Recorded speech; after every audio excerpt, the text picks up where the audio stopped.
नमस्कार दोस्तों, story of nights के इस एपिसोड में आपका स्वागत है। स्टोरी ऑफ नाइट्स का मकसद है आपको मनोरंजन के साथ साथ रहस्यमयी बातें बताना, जिसके बारे में कोई कुछ नहीं जानता, या जानता भी है तो वो बातें कहीं ना कहीं अनसुलझी है। स्टोरी ऑफ नाइट्स उन्हीं बातों में से पर्दा उठाने की एक कोशिश है।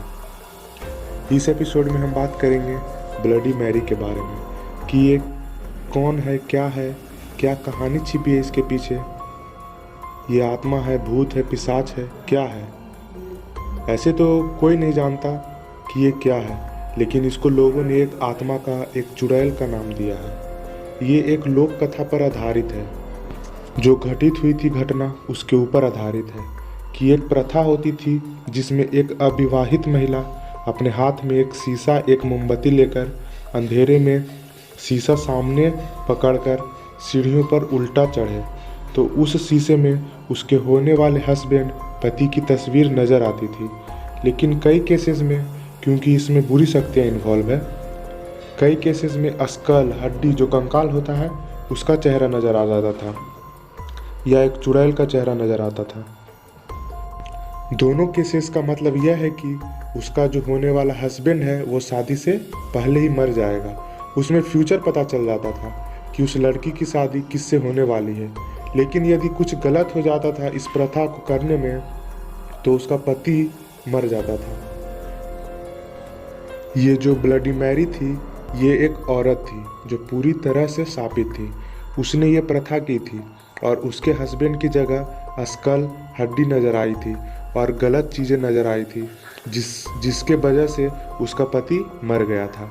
वो जो पति था उसके साथ उसके पहले से भी संबंध थे, उसको मिसकैरेज हो गया। इसी दुख में उसने अपनी आत्महत्या कर ली और जो भी इस प्रथा को करता है उसके सामने आ जाती है। आज के ज़माने में यह माना जाता है कि अगर शीशे के सामने खड़े होकर एक हाथ में मोमबत्ती लेकर 3 बार या 3 से ज़्यादा बार इसका नाम पुकारा जाए तो ये शीशे में नज़र आ जाती है। और ये उस वक्त करना होता है जब डेविल सावर हो, यानी लगभग रात के या सुबह के 3 बजे।